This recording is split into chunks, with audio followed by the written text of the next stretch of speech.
Hello friends, welcome to our channel crypto with Vishal. पिछले 24 घंटे crypto currency market में एक रोलर कोस्टर राइड की तरह रहे हैं। बहुत कुछ होता हुआ देखने को मिला है, लाखों लोग यहाँ पे लिक्विडेट हुए हैं। लेकिन इन सब चीज़ों के बीच में कुछ बहुत इंपॉर्टेंट चीज़ें हैं जिनको समझना यहाँ पे ज़रूरी है, क्योंकि ऐसा नहीं है कि जो हुआ कल वो पहली बार हुआ है या फिर वो आखिरी बार हुआ है। आपको बार बार ये चीज़ होती हुई देखने को मिलेंगी और साथ ही साथ आपको ये समझना पड़ेगा कि पीछे की चीज़ें क्या चल रही हैं। और कुछ चीज़ें हैं जो मैंने ऑब्जर्व करी हैं और मेरे को लगता है पर्सनली ऐसी चीज़ें हो रही हैं पीछे। वो क्या चीज़ें हैं उनके बारे में आज के वीडियो में बात करेंगे। सबसे पहले देखते हैं क्या करंटली चल रहा है मार्केट में। Market cap 9.0% up, volume 11.5% down दिख रहा है। इनफ्लो का कोई डेटा रात 12 बजे से अब तक नहीं है, पर कल के दिन 19,910 बीटीसी का इनफ्लो देखने को मिला है। टोटल 1 2 3 4 5 6 7 8 9 10 11 12 टोटल 12 इनफ्लो के डेटा देखने को मिले हैं, जो कि मुझे लगता है बहुत टाइम बाद ऐसा हुआ है। Fear and greed index greed में है 72 में। पिछले एक घंटे के सेंटीमेंट बाय की तरफ है और ये वो पिक्चर है जो बहुत अच्छी देखने को लग रही है। बीटीसी 6.6% अप, इथीरियम 10.24% और बाकी ऑल्ट कॉइन्स कल 2 डिजिट में गिरे थे, आज 2 डिजिट में यहाँ पे बढ़े हुए हैं। हुआ क्या है ऐसा जो मैं आप लोगों को बोल रहा हूँ यहाँ पे, वो ये पिक्चर है जो आप लोगों को दिखाएगी कि कल के दिन में हमने जब बात करी थी मॉर्निंग के वीडियो में, तो 2.15 बिलियन डॉलर का लिक्विडेशन था। 7 लाख से ज्यादा ट्रेडर लिक्विडेट होते हुए हमें देखने को मिले थे। लेकिन आप समझो एक्चुअल में ये क्रैश उससे बहुत ज्यादा बड़ा था। इस चीज के बारे में ट्वीट किया है यहाँ पे बाइबिट के सीईओ ने, और उन्होंने बोला है कि 2 बिलियन का जो लिक्विडेशन था वो रियल नंबर नहीं था। खाली बाइबिट के ऊपर 2.1 बिलियन डॉलर का लिक्विडेशन हुआ है। सिर्फ बाइबिट के ऊपर 2.1 बिलियन डॉलर का लिक्विडेशन, और इनके अकॉर्डिंग जो टोटल लिक्विडेशन था वो 8 से 10 बिलियन डॉलर का था। और इसके पीछे के रीजन को उन्होंने स्पेसिफाई भी करा है कि जो एपीआईज हैं हमारी, जो डेटा प्रोवाइड करती हैं, वो इतना डेटा ही प्रोवाइड नहीं कर पा रही थी, जिस वजह से जो गलत डेटा है वो ये लिक्विडेशन का गया है। जो यहाँ पे कॉइन ग्लास के ऊपर जो हम लोग डेटा देख रहे हैं वो डेटा ही उतना नहीं गया है। तो आप समझो कल का दिन कितना बड़ा क्रैश था। 8 से 10 बिलियन डॉलर के करीब लिक्विडेट हुआ है, और हम बात कर रहे थे 7 लाख के करीब ट्रेडर लिक्विडेट हुआ है। ये नंबर भी एक्चुअल में यहाँ से 20 लाख के करीब होगा नंबर, जो टोटल लोग लिक्विडेट हुए हैं यहाँ पे। पहला लेसन ये है। क्यों ये सबसे बड़ा लेसन है, मैंने आपको टेलीग्राम पे भी इस चीज़ के बारे में डाला था। यहाँ पे थोड़ा सा ऊपर में आता हूँ, वो मैंने ये बोला था आपको कि पहले भी बोला है मैंने, फिर से बोल रहा हूँ, फ्यूचर ट्रेड से दूर रहो। 2 लोग फ्यूचर ट्रेड में कमाने वाले हैं, जो आपको बता रहा है उसके बारे में, और जो एक्सचेंजेस आपको यहाँ पे बता रहे हैं। रिटेल पब्लिक ने 99% लॉस खाना है यहाँ पे। आप बोलोगे वो तो स्पॉट ट्रेडिंग में भी है, पर स्पॉट में फिर भी आज नहीं तो कल अगर आपने अच्छे प्रोजेक्ट बाय करे हैं, अपने पोर्टफोलियो को एवरेज आउट करा है, सही तरीके से डिज़ाइन किया है, तो रुक जाओगे। पर ये जो क्रैश हुआ है कल, ये ऐसा नहीं है कि पहला क्रैश है, और ऐसा भी नहीं है कि आखिरी हुआ। आपको हर थोड़े टाइम बाद ऐसी चीज़ें देखने को मिलेंगी। क्या हुआ चार्ट वाइज देखें, और इससे बढ़िया चार्ट मुझे नहीं लगता आप लोगों को देखने को मिलेगा। बिल्कुल एग्जैक्ट जगह पे चीज़ें कैच हुई हैं। पहली चीज़ जो कल डंप आया वो इस जगह पे आया, जिस जगह की हम लोगों ने बहुत बार बात करी थी। क्यों मैंने ये एरिया बनाया था, क्योंकि इस एरिया पे पहले भी हमें जो है सपोर्ट यहाँ पे कंफर्म हुआ है हमारा, इसीलिए ये एरिया यहाँ पे बनाया था। चाहे आप इस जगह की बात करो, चाहे आप इस जगह की बात करो, या आप इस जगह की बात करो, या आप इस जगह की बात करो। कई लोग बोलते हैं कि यार ये लाइन ऐसी ड्रॉ कर देते हो। ये जो लाइंस ड्रॉ होती है ना, आपको लगता है कि ऐसी ड्रॉ होती है, इसके पीछे के रीजन होते हैं, और इसीलिए ये जगह ड्रॉ करी थी कि यहीं से हमें बार बार सपोर्ट मिला है, और इस बार भी वो सपोर्ट यहीं पे कंफर्म हुआ है। ये सब वीक इसी तरीके से बनी है। जो अगर आप देखो, और अगर मैं इसको डेली टाइम फ्रेम पे करूँ ना तो आपको एग्जैक्टली समझ में आएगा क्या हुआ है यहाँ पे। इसके बाद क्या हुआ, इसके बाद हम लोग ऊपर गए और जो एरिया में हमें बार बार रेजिस्टेंस देखने को मिला है वहीं से हमें दोबारा फिर से रेजिस्टेंस देखने को मिला, जो कि एरिया था हमारा $1,02,000 का। एग्जैक्ट वहीं से रेजिस्टेंस देखने को मिला। सपोर्ट हमें यहाँ पे 91,000 पे देखने को मिला है। फिर से मैं इस चीज के बारे में बोल रहा हूं कि रिकवरी यहां से देखने को मिल गई है। कल के वीडियो में हमने बात करी थी जब लोग पैनिक में थे, मैंने आपको ये बोला था 3 प्रोजेक्ट में बाय कर रहा हूं, आज तीनों में अच्छा खासा यहाँ पे प्रॉफिट है। तो आपको ना कि ये बहुत बड़ा इंडिकेशन है जो आपको बताता है मार्केट में क्या चल रहा है। जब जब फियर एंड ग्रीड इंडेक्स आपको डर का माहौल दिखाता है बाय करना है, और जब एक्सट्रीम ग्रीड में पहुंचता है आप अपने पोर्टफोलियो को सेल कर दो। पर ये उस पोर्टफोलियो की बात कर रहा हूं जो शॉर्ट टर्म पे हमें यहाँ पे रखना है। अगेन फिर से बोल रहा हूं, ऐसे क्रैश दोबारा देखने को मिलेंगे, ऐसी रिकवरी भी देखने को मिलेगी आपको बार बार क्रिप्टो करेंसी मार्केट में। तो पैनिक यहाँ पे नहीं होना है। अब बात करते हैं हुआ क्या है यहाँ पे। सारी चीजों को आप लोगों को मैं समझाने की यहाँ पे कोशिश करता हूँ एक एक करके। तो पहली चीज है ये अपडेट जो निकल के आया था, जो जिसने सबसे बड़ा रीजन था क्रैश में। हमने इस बारे में बात करी थोड़ा और इसको डिकोड किया मैंने, इस बारे में बात करते हैं। पहले तो ट्रंप ने इस चीज के बारे में बोला था कि मैक्सिको, कनाडा, चाइना पे हम लोग टैरिफ यहाँ पे ऐड कर दें जो भी सामान आ रहा है। तो ट्रंप ने इस चीज के पीछे चीजें ये बोली थी। पहली चीज तो ये है कि जो भी हमारे वहां डेवलपमेंट हो रहा है ना उसको हमें बेटर करना है, कि हमें क्यों किसी से सामान लेना है, खुद ही हम अपने वहां पे डेवलप करते हैं।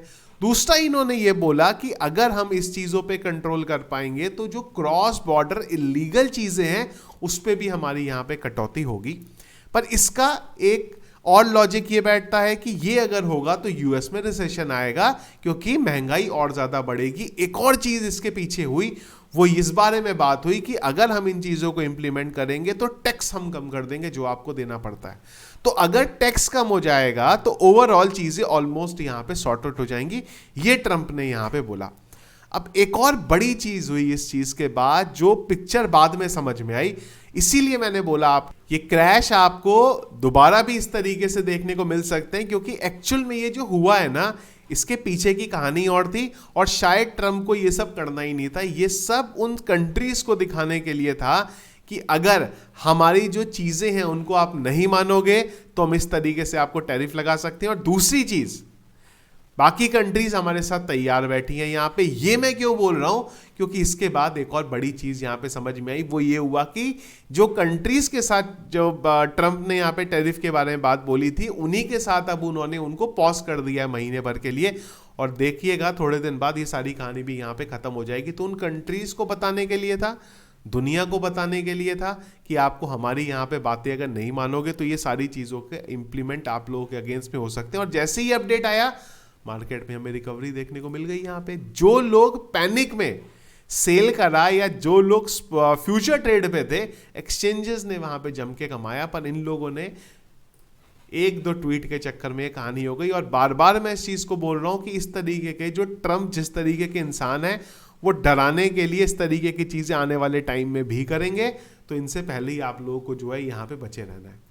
दूसरी चीज यहां पे जिसका इंपैक्ट हमें क्रिप्टो करेंसी मार्केट पे पड़ता हुआ देखने को मिला एज अ रिकवरी, वो ये अपडेट निकल के आया जहां पे ये बोला गया है कि आज एक प्रेस कॉन्फ्रेंस होने वाली है जिसमें इस बारे में बात किया जाएगा कि किस तरीके से यूएस को डिजिटल एसेट इकोसिस्टम में लीडर यहां पे बनाया जाएगा।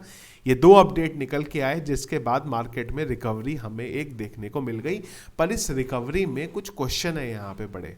पहला क्वेश्चन क्या है यहाँ पे, वो ये है, जब मार्केट क्रैश हुआ यहां पे तो जो बड़े बड़े इंस्टीट्यूशंस हैं उनकी तरफ से कितनी बाइंग हुई? जब मार्केट क्रैश हुआ तो क्या उस टाइम पे माइकल सेलर की माइक्रो स्ट्रेटेजी ने कोई बिटकॉइन की बाय करी? नहीं करी। माइकल सेलर अक्सर बिटकॉइन बाय कर रहे होते हैं। मेरा एक सिंपल क्वेश्चन है आप लोगों से यहां पे कि अगर आपके पास पैसा है तो आप कब बाय करोगे? जब मार्केट ऊपर है आप तब बाय करोगे, या जब मार्केट क्रैश होती है आप तब बाय करोगे? जब मार्केट नीचे आई क्रैश होके तब जो ट्रंप की कंपनी है उन्होंने इथीरियम क्यों नहीं बाय करा? $2100 पे इथीरियम चल रहा था, उस टाइम पे उन्होंने इथीरियम को बाय नहीं करा। पर जब इथीरियम रिकवर हो गया फिर उनकी तरफ से यहां पे लगातार बाइंग हो रही है। दो चीजें हैं इन चीजों के पीछे, क्योंकि हमें चीजें पता कहां से चलती हैं इन्होंने बाय करा है, वो इनके पब्लिक वॉलेट से। तो क्या पीछे की कहानी ऐसी है कि ये सब भी फोमो में बाय करते हैं? जिस तरीके से रिटेल पब्लिक फोमो में हमेशा बाय करती है, क्या ये बड़े इंस्टीट्यूशंस भी फोमो में बाय कर रहे हैं? क्या ट्रंप जो इथीरियम बाय कर रहे थे, या ट्रंप की कंपनी इथीरियम बाय कर दी थी, वो भी फोमो में बाय कर दी थी? क्या माइकल सेलर भी इथीरियम जो बिटकॉइन बाय करते हैं सिर्फ फोमो में बाय कर रहे हैं यहां पे? या फिर पीछे की कहानी कुछ और है? या फिर कहानी कुछ इस तरीके से है कि रिटेल पब्लिक को दिखाया जाता है कि हम लोग बहुत ज्यादा बुलिश है इस चीज पर, हम लोग इसको बाय कर रहे हैं, और सेम टाइम पे पीछे के कुछ वॉलेट से चीजों को सेल आउट करके मार्केट को गिराया जाता है।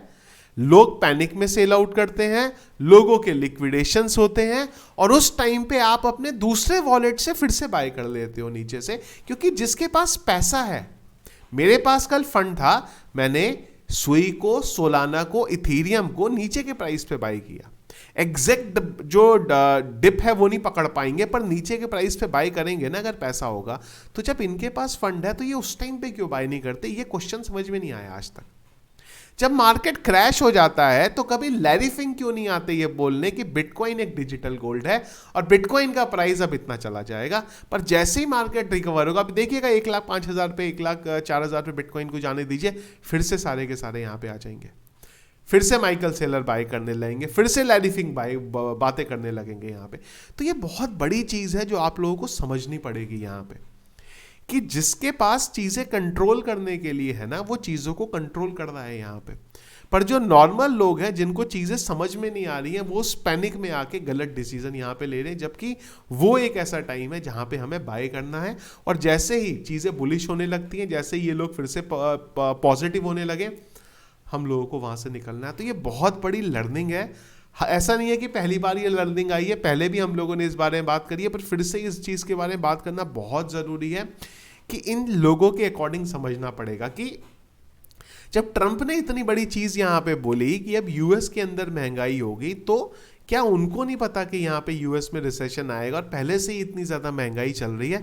तो इसके पीछे का दूसरा एंगल भी हो सकता है। बात यह है कि हम लोगों को ये चीजें समझ में नहीं आती, इतने बड़े लेवल पे ये गेम होता है और इतनी जल्दी ये चीजें होती है ना कि एक आम आदमी के समझ पाना ही बड़ा मुश्किल है। पर अगर इन चीजों को आप समझ पाएंगे ना, इस मार्केट में आप बहुत अच्छा यहाँ पे पैसा कमा पाएंगे। तो इसको हमें आगे से ध्यान रखना है इन चीज़ों के बारे में, कि जब भी इस तरीके की चीज़ें होती हैं, जब भी इस तरीके का मैनिपुलेशन होता है, आपको बचना है। दूसरी एक और चीज़ बता रहा हूँ, अब इतना अगर आपके पास सब्र हो, धैर्य हो ना, तो बहुत अच्छा रहेगा। वो ये कि इस तरीके की विक पहले भी बनी है और आगे भी बनेंगी।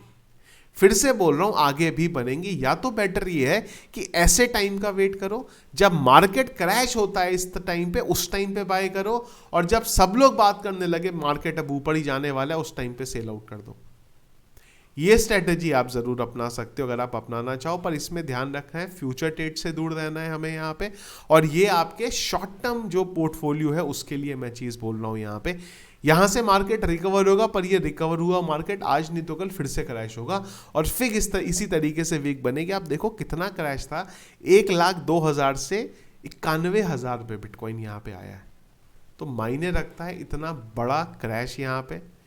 तो इस चीज के बारे में आप थोड़ा सा, आप लोगों का क्या ओपिनियन है, आप लोगों को क्या लगता है, मुझे बताना कि क्या ये लोग वाकई में बेवकूफ बना रहे हैं सबको और अपनी जो है कमाई यहाँ पे कर रहे हैं। कल ट्रंप की कंपनी ने इथीरियम बाय करे, पर एक्चुअली में बहुत ऊपर बाय करे, जबकि पैसा था तो नीचे बाय करना चाहिए था ना। ये बड़ी इंटरेस्टिंग एक चीज मुझे लगी, आप लोगों के साथ शेयर करनी चाहिए। आप लोगों का क्या ओपिनियन है इस चीज के बारे में, कमेंट बॉक्स में मुझे एक बार जरूर बताइएगा। वीडियो पसंद आया, इसको लाइक और शेयर जरूर कीजिएगा। चैनल में अगर आप नए हैं, फर्स्ट टाइम वीडियो देख रहे हैं, चैनल को सब्सक्राइब कर लीजिएगा। टेलीग्राम को जरूर ज्वाइन करके रखो, ट्विटर को जरूर ज्वाइन करके रखो। जो भी कोई क्रिटिकल अपडेट आएगा ना, सबसे पहले आपको वहीं पे देखने को मिलेगा। Thank you friends.